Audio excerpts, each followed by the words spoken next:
Welcome back to another update. I'm just going to do a quick one this morning. Not really going to show anything in the garden because it hasn't really changed much. But I do want to show, this is surprising to me, I figured that my fig tree would be working on going dormant. But I've got some figs coming out there. And let's see if I can get there. So maybe it's putting out, you know, just a little bit more, and then it's going to go dormant because you can see the leaves are starting to die, and that one's not going to fall off easily, but a lot of them like that when you just push on it a little bit. This one here, they just fall off. This will go completely bare in the winter, and it's still putting out new growth though. You can see right here there's a really old dying leaf, and then right here is a brand new one. And you can also see how right in the middle there, that little nodule could be another fig, but right next to it, that kind of cone shaped, that's where the growth comes out of. So, but I wouldn't be upset if it made another round of figs, and we could stick them away and then it'll go dormant. Another thing I wanted to show you is how well my ginger's doing, and I don't do anything to it. It's just really getting full over here. This is another one that once we have cold weather, especially once we have frost come in, it will die back to the ground and then come back again next year. But you can see over here that it's blooming all these little, they kind of look like pine cone shaped things. There'll be flowers among those. So it's kind of funky looking, but that's what it is ginger flowers. But this thing is just gotten so thick, and I love to come along every now and then. I'll come along and I'll just take off, I'll break off a part of the leaf, or I'll tear off a whole leaf and crush it up in my hand and smell it. It smells so good. It smells like ginger, but it's got an almost lighter, kind of more citrusy smell. It smells so good.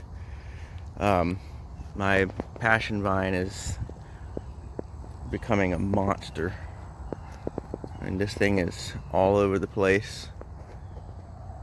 Down here, it's a little over halfway down, not quite 3/4 of the way down the rope here. You can see that it's heavy enough now, it's making this rope sag, but my makeshift knots are holding it. So I don't know when passion vine blooms. I think it's in the summer, because that's where I've seen it in the wild. So, but this thing right here was another one of those things that was so easy to start. I started it from a cutting, and it was no taller than that. You can see those black things sticking up there. It was no taller than that trellis, and now look at it. And it's not even a year old. I started that earlier this year. My cassava is huge. It's so big now that like all the plants are starting to lean. It's just enormous. But that's another one that when the cold weather comes, I'll have to come out here, you know, chop it down, and I'll keep some of the, so you keep where these little nodes are along here. That is the way up, and I'll keep a section of it, and then you just stick that in the ground next year, like in the spring when it warms up, and you will have cassava. But see, that one has 3 coming out of one cutting, but this one is leaning way out here, and it actually looks like it's blooming right there, which is interesting. I mean, I suppose you could get seeds from that, but I'm not going to fool with seeds. I'm just going to plant cuttings, because that's the easiest way to grow cassava, is from cuttings. So Yeah, and over here, my yam vine still going, still doing well. My other one is a lot taller because it's climbed all the way up a tree, all the way up this cherry laurel tree that I've got out here that I wish I could take it down, but I don't have the equipment because it's too big. Look at the beautyberry. It earns its name. But like I've said in previous videos, the cherry laurel is so tall that I don't have the means to cut it down, because if it fell the wrong way, it would fall on top of my house. So if I ever wanted to cut it down, I would have to hire somebody, and I don't want to do that right now, so I just used it as a living trellis.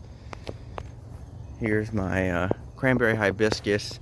I thought, because it was looking pretty bad, that, you know, this thing is over with, but looks like it's going to bloom. Kind of an offshoot came up, and it's gotten a lot taller, and it looks really, really healthy. And I think they're so pretty. And these leaves taste really good too, kind of like almost like a sour candy. Not really candy, but it's got like a sour flavor. But something I found interesting was, I came along out here the other day and I noticed this on the ground, and I'm like, oh, I must have chopped some and it fell.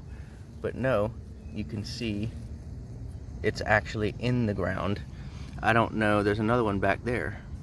I don't know if some of the seeds, because what happens is these things here will make, right there, that'll be a flower, and then the flower will it'll bloom, and it's a really like blood red hibiscus, and then the once the flower dies off, there'll be this little bulb almost, and it will fall to the ground.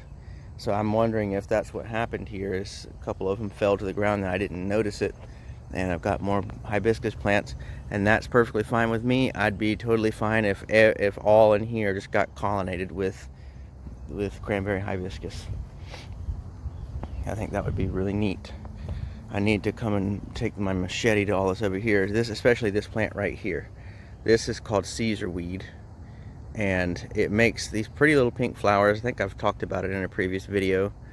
But then the flowers go away and it makes these little sandspur type things.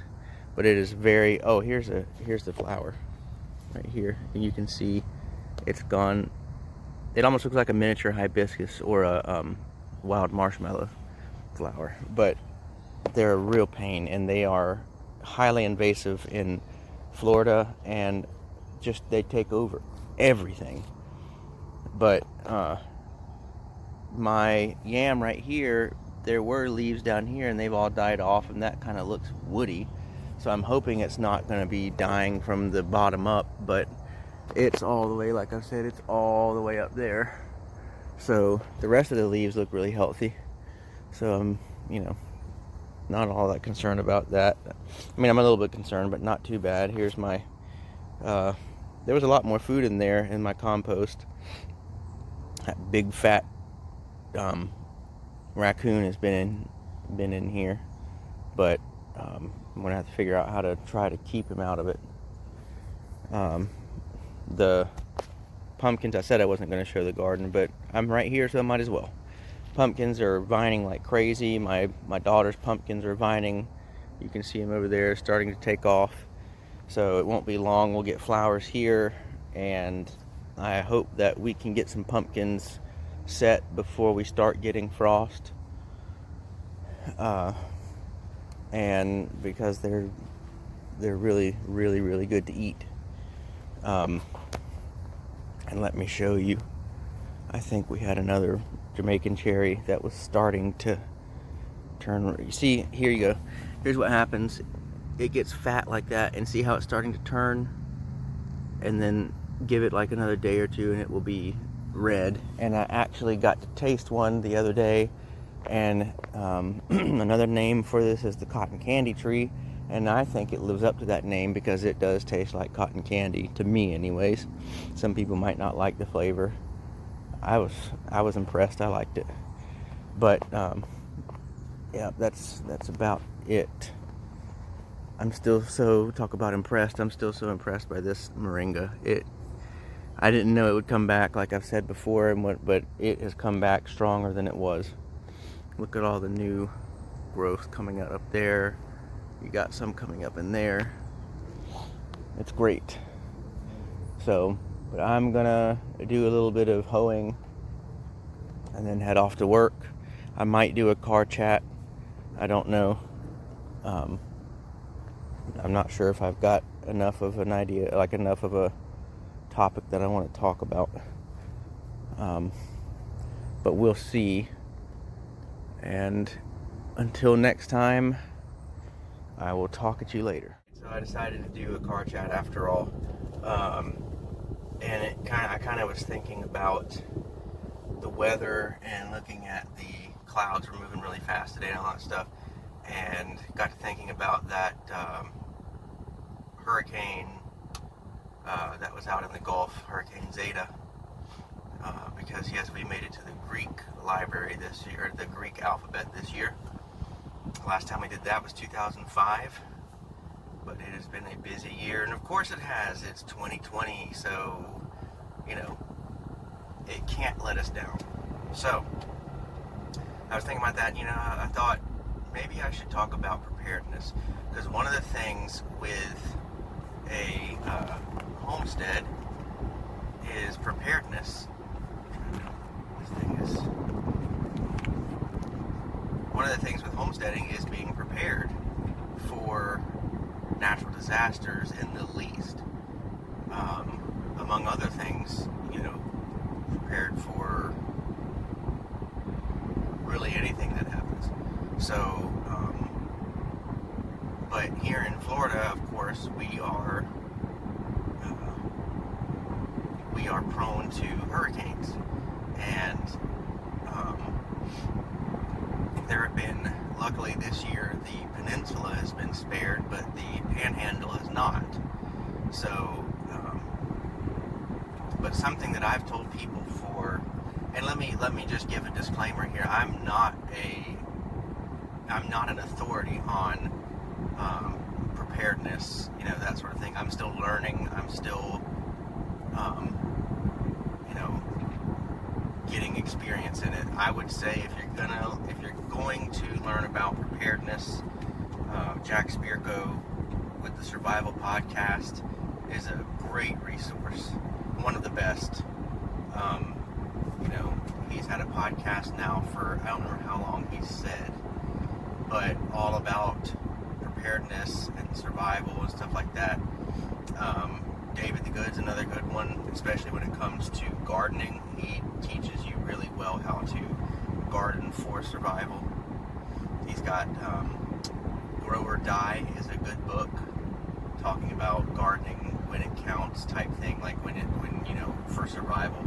And he just came out with one called Florida Survival Gardening. Now that's tailored to, obviously, Florida, since he's also from Florida. But I think you could probably, if you live in southern Georgia, Alabama, Mississippi, Gulf Coast area especially, if you live in those areas, you could probably still read that and take some tips from it.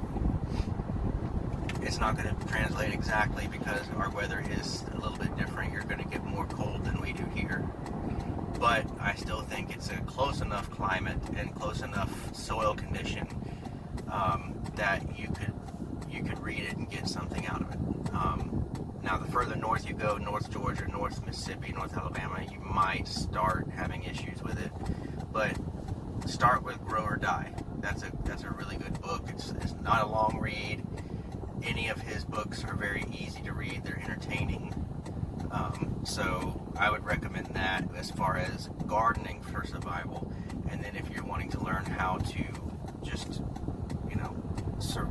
survival tactics in general,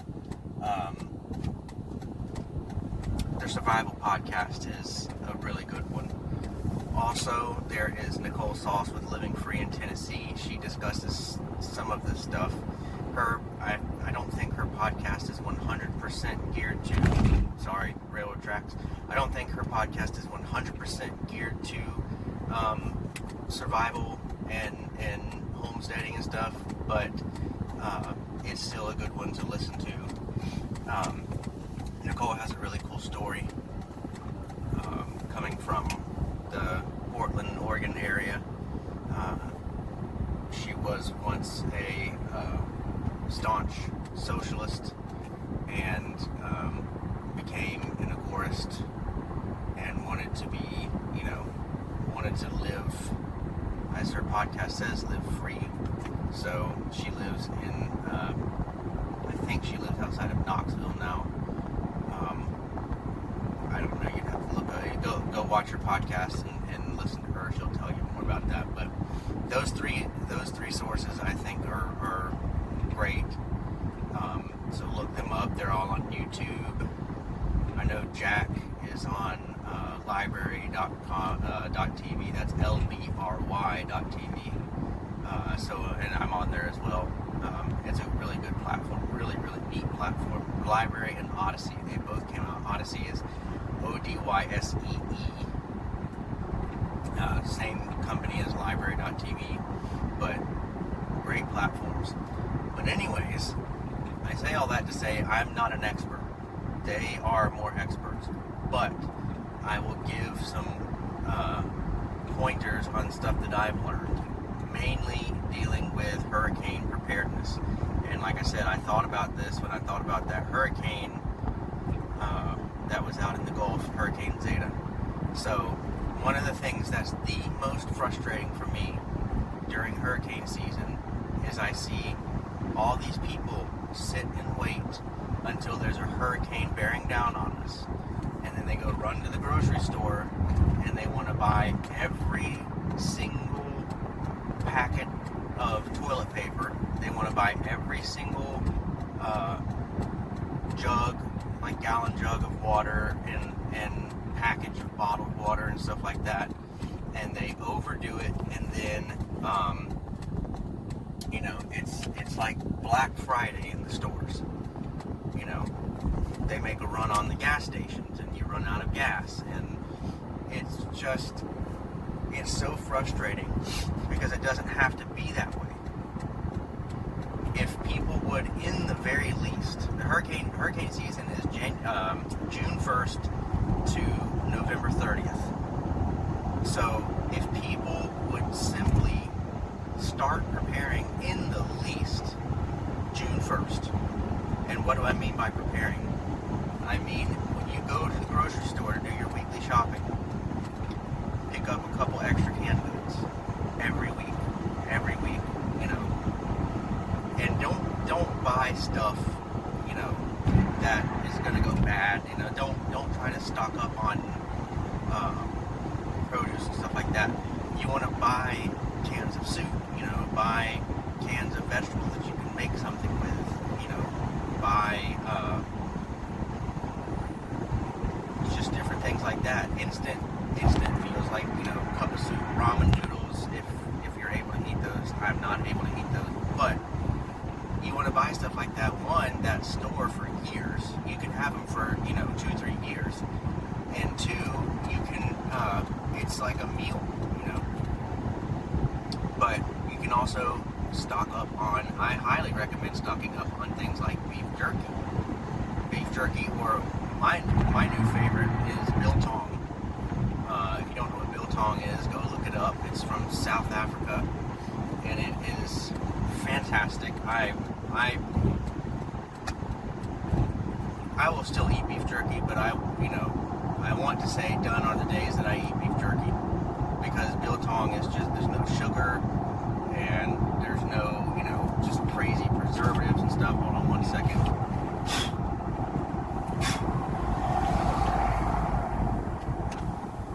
Sorry, I had a bug in my car I wanted to get out.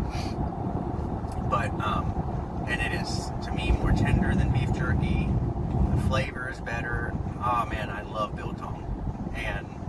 But you can buy packages of biltong or beef jerky, or, they have the pre-done, like, bacon and stuff that's almost like bacon jerky.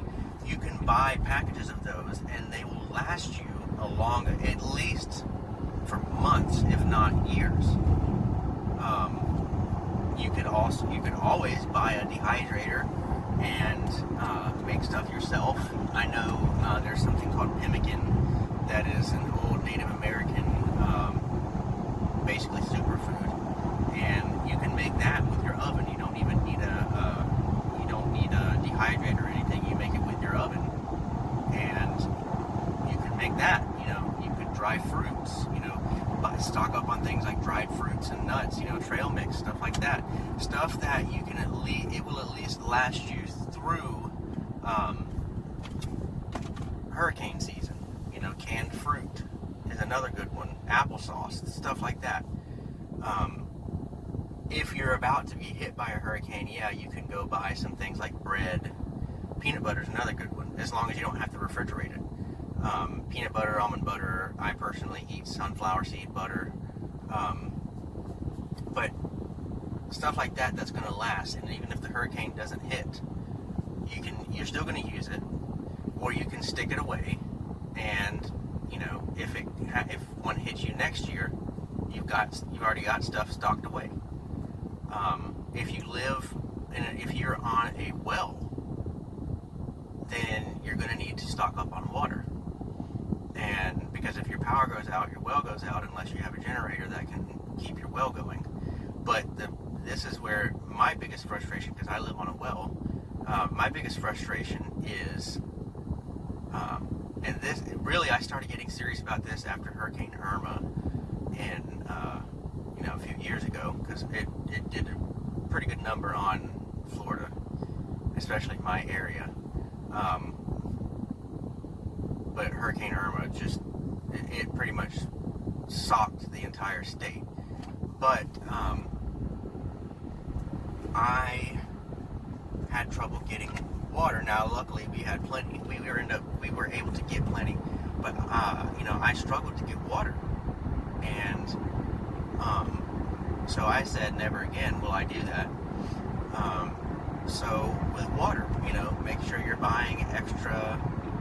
Picking up a gallon or two of drinking water, or I prefer spring water.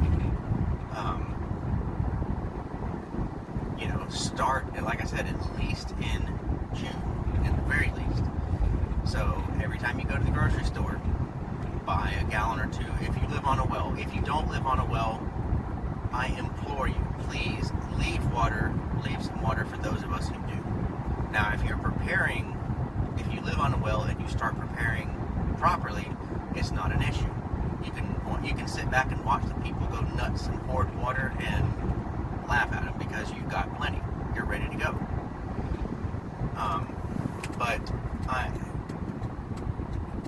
If you live on a well, start, beginning of June. I recommend starting in May, but in the very least, beginning of June, start buying a gallon or two of water each week, every week that you go to the store, and sticking them aside. And you will quickly amass a good amount of water, and you'll be ready to go. Another thing, if you have cats, or if you know someone who does, and they buy the big plastic jugs that cat litter comes in. Those are great for filling up with water and sticking aside. Obviously, that's not to drink. That is, if you live on a well, then you're going to need something to flush the toilet. There you go. Get as many of those as you can, fill them up, stick them. I keep a bunch of them in my shed, and then if we have a hurricane coming, I bring some inside. And if we need to use the bathroom, obviously we work out how we're going to do that. But when we need to flush the toilet, you got water.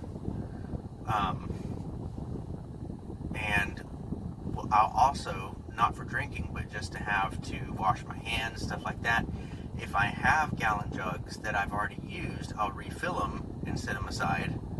And I'll do this just right before the hurricane comes, because you don't need to necessarily set that aside months in advance. But you can wash your hands with it, things like that.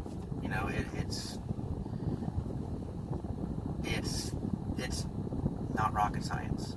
And I wish that people would start doing this sooner instead of waiting until, oh, the hurricane's going to hit in a couple days. Let's go run to the grocery store and, just make everything chaos. Let's go run to the gas station and make everything chaos, I don't understand why being prepared is looked down on when it's something as simple as just every now and then, when you go to the grocery store, stocking up on a few things, stocking up on a few things, stocking up on a few things. It just makes sense. And like I said, this is for hurricane preparedness, because that's a common thing that we deal with here in Florida. But in any natural disaster, whether you could live up north where you have ice storms and blizzards, and you could do the same thing. You could live in an area where you have monsoons and flooding. You could, same thing. Don't ask me how to prepare for earthquakes or anything like that. I've never experienced an earthquake. I don't ever want to experience an earthquake. But yeah, it's just some common sense things. Another, getting gas. You should gradually be picking up gas cans. And Jack Spirko had a really good idea.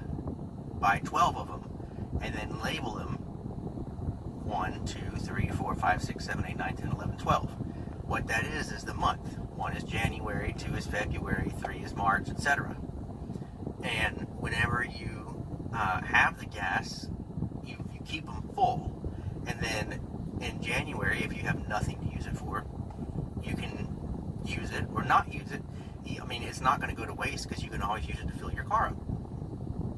February comes around. If your February tank is empty, you go fill it up and use it in February. Same thing with March, same thing with April, so on and so forth. So when you get to hurricane season and it's the peak season and things are starting to hit the fan and you've got a storm about to bear down on you, you've got several gallons of gas.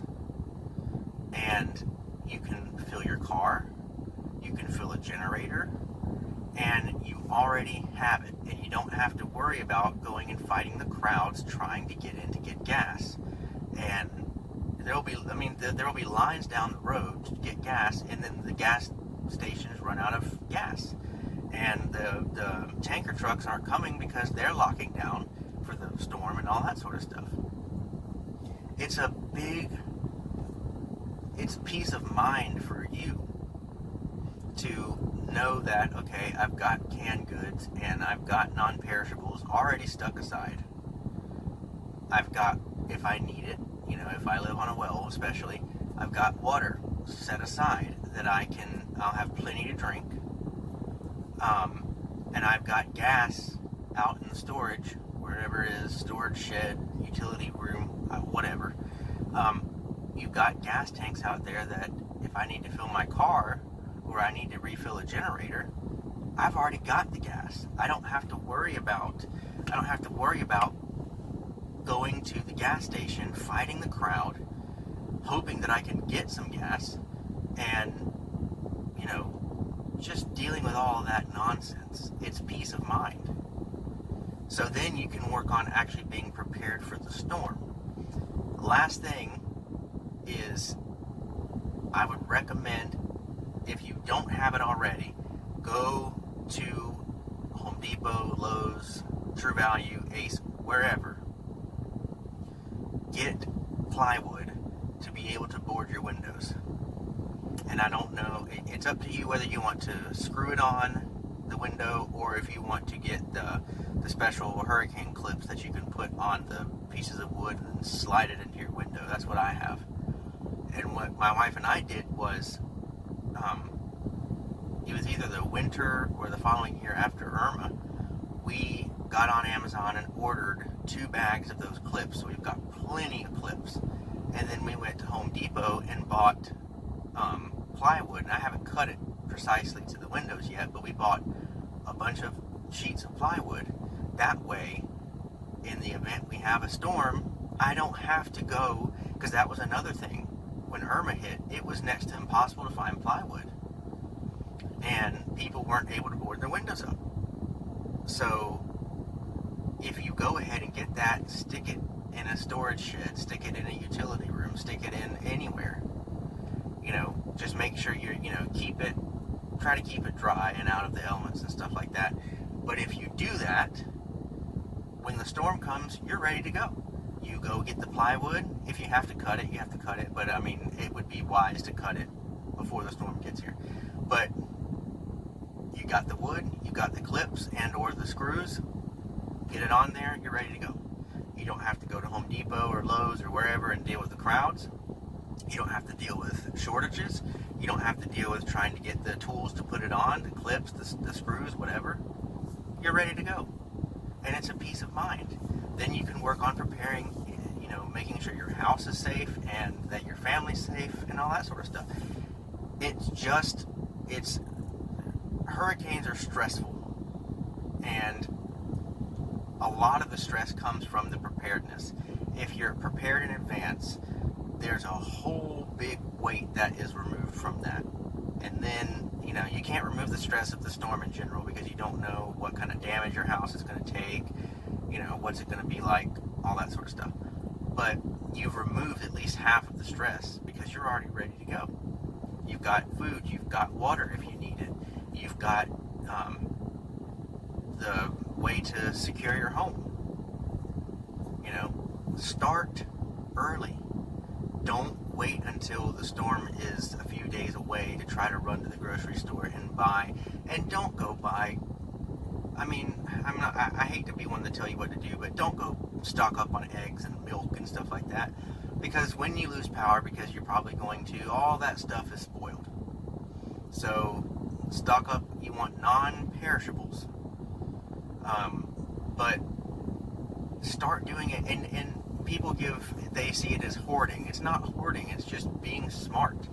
Start doing it early. Start buying little bit by little bit by little bit. It's easier on your pocketbook. It's easier than trying to buy it all at once. You're not going to deal with shortages. You're not going to deal with price gouging. You're not going to deal with any of that stuff. You'll already have it, and you'll be ready to go. So I wanted to make a video about that just because, like I said, I thought about that hurricane, and I thought, that might be a good thing to talk about since I'm somewhat into homesteading on this channel and everything. So that's what I'm going to leave you with, and I hope that everybody that was affected by Zeta is okay.